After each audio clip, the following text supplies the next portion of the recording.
أعوذ بالله من الشيطان الرجيم بسم الله الرحمن الرحيم لقد كان لكم في رسول الله أسوة حسنة صدق الله العظيم. احسان سے جیتا کرتے ہیں، اخلاق سے مارا کرتے ہیں. احسان سے جیتا کرتے ہیں، اخلاق سے مارا کرتے ہیں. ہیں پیارے نبی وہ پیارے نبی، ہر کام وہ پیارا کرتے ہیں. رسول پاک صلی اللہ علیہ وسلم کو اور آپ صلی اللہ علیہ وسلم سے پہلے نبیوں کو انسانیت کی ہدایت کے لیے بھیجا گیا، آئیڈیل بنا کر کے، نمونہ بنا کر کے بھیجا گیا. آدم علیہ السلام سب سے پہلے انسان ہیں، سب سے پہلے مسلمان ہیں اور سب سے پہلے نبی. ہندوستان کی تاریخ خاص طور سے اس سے جڑی ہوئی ہے کہ لوگ کہتے ہیں کہ ہندوستان میں سناتن دھرم پہلے سے تھا، حالانکہ دیکھا جائے تو سیدنا آدم علیہ السلام سب سے پہلے انسان ہے اور وہ ہندوستان کے اندر آئے. سری لنکا اس وقت ہندوستان کا ایک حصہ تھا، وہاں پر آئے. تو آپ کہہ سکتے ہیں کہ ہندوستان میں سب سے پہلے اسلام آیا. اس کے بعد ہر دور میں نبیوں نے دین کی تبلیغ کی، دین پہنچایا لوگوں تک. لوگوں نے اس کو بھلا دیا، فراموش کر دیا. شیطان نے صحیح راستے سے اس کو دور کر دیا.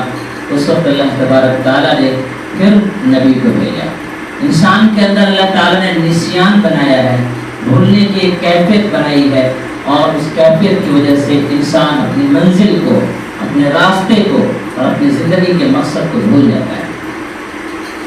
اس وقت میں پھر اس کو اپنی منزل کی طرف متوجہ کرنے کے لیے، صحیح راستے پر قائم رکھنے کے لیے اور انسانیت کو اس کے رب سے جوڑنے کے لیے اللہ تعالیٰ نے ایک اپنے منتخب بندے کو ہمیشہ بھیجا ہے، جس کو ہم نبی اور رسول کہتے ہیں. سیدنا آدم علیہ السلام، سیدنا نوح علیہ السلام، شیس علیہ السلام، بہت آگے چلے آئیے سیدنا ابراہیم علیہ السلام، اسماعیل علیہ السلام، اسحاق علیہ السلام، اور آگے آئیے موسیٰ علیہ السلام، عیسیٰ علیہ السلام، اور آخر میں محمد عربی صلی اللہ علیہ وسلم کو اللہ تبارک تعالیٰ نے دنیا میں انسانیت کی ہدایت کے لیے بھیجا. رسول پاک صلی اللہ علیہ وسلم پر نبوت کی تکمیل فرمائی. اب رسول اللہ کے بعد کوئی اور نبی نہیں آئے گا، اس لیے تکمیل فرمائی تاکہ نبوت کا کام اب عام انسان کر سکے. یہ بہت بڑی رحمت ہے ہمارے لیے کہ اللہ کے رسول صلی اللہ علیہ وسلم پر اگر نبوت ختم نہیں ہوتی، نبیوں کا سلسلہ باقی اور قائم رہتا، تو اللہ تعالیٰ جس کو چاہتا اس کو نبی بناتا. ہر ایک کے لیے نبی بننے کا موقع نہیں تھا، لیکن نبوت کا سلسلہ ختم ہو جانے کے بعد ہر ایک کو اللہ تبارک تعالیٰ نے یہ پاور دیا ہے، یہ طاقت دیا ہے، یہ قوت دی ہے اللہ تبارک تعالیٰ نے کہ وہ نبیوں والا کام کر سکے. رسول پاک صلی اللہ علیہ وسلم کی کہ وفات کے بعد ایک صحابی نے گلی میں شور کیا کہ تم لوگ یہاں پر کیا کھیل رہے ہو؟ وہاں دیکھو مسجد میں نبی کی وراثت بڑھ رہی ہے. وہ بھاگ کر کے گئے مسجد میں تو دیکھا کہ کہیں کچھ نہیں بڑھ رہا ہے، کچھ لوگ پڑھ رہے ہیں، کچھ لوگ پڑھا رہے ہیں. تو اس شخص نے کہا کہ آپ نے تو کہا کہ نبی کی وراثت بڑھ رہی ہے، یہاں تو کچھ بھی نہیں بڑھ رہا ہے. تو جواب دینے والے نے جواب دیا کہ یہ علم اور جو نبی کا کام ہے یہی نبی کی وراثت ہے.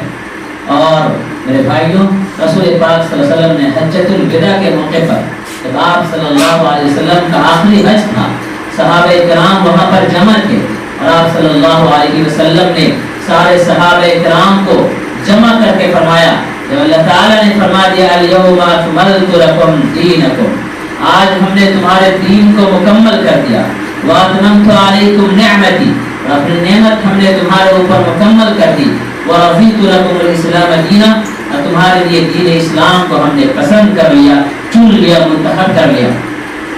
اس وقت آپ صلی اللہ علیہ وسلم نے صحابہ کرام جو موجود تھے، تقریباً 1.25 لاکھ کے قریب صحابہ کرام، ان سے کہا کیا میں نے اللہ کی بات تم تک پہنچا دی؟ حل بلغت، کیا میں نے پہنچا دیا؟ کیا میں نے پہنچا دیا؟ کیا میں نے پہنچا دیا؟ صحابہ کرام رضوان اللہ تعالی علیہم اجمعین نے کہا یا رسول اللہ، آپ نے پہنچانے کا حق ادا کر دیا، کے بعد نبی پاک صلی اللہ علیہ وسلم نے فرمایا اللہم اشہد، اللہم اشہد، اللہ گواہ رہیے، اللہ گواہ رہیے، اللہ گواہ رہیے۔ اس کے بعد امت کو ایک ذمہ داری دی رسول پاک صلی اللہ علیہ وسلم نے، وہ ذمہ داری یہ تھی الا فلیبلغ الشاہد منکم الغائب، تم میں سے جو موجود ہے اس کی ذمہ داری ہے کہ یہ ان لوگوں تک پہنچا دے جو یہاں پر موجود نہیں ہے۔ چنانچہ وہاں پر جس صحابی کا گھوڑا جدھر رک گیا ادھر ہی وہ چلے گئے، کوئی مشرق کی طرف، کوئی مغرب کی طرف، کوئی شمال، کوئی جنوب، ہر طرف چلے گئے۔ اور 1.25 لاکھ صحابہ میں سے صرف 10,000 کے قریب صحابہ کرام کی قبریں مکہ اور مدینہ میں ہے، باقی 1,15,000 صحابہ نے مکہ مدینہ جیسی سرزمین کو چھوڑ دیا کہ اللہ کے دین کی ذمہ داری ہمارے کاندھوں پر ہے، وہ دنیا تک پہنچانا ہے۔ اس ذمہ داری کو سمجھنے کی ضرورت ہے۔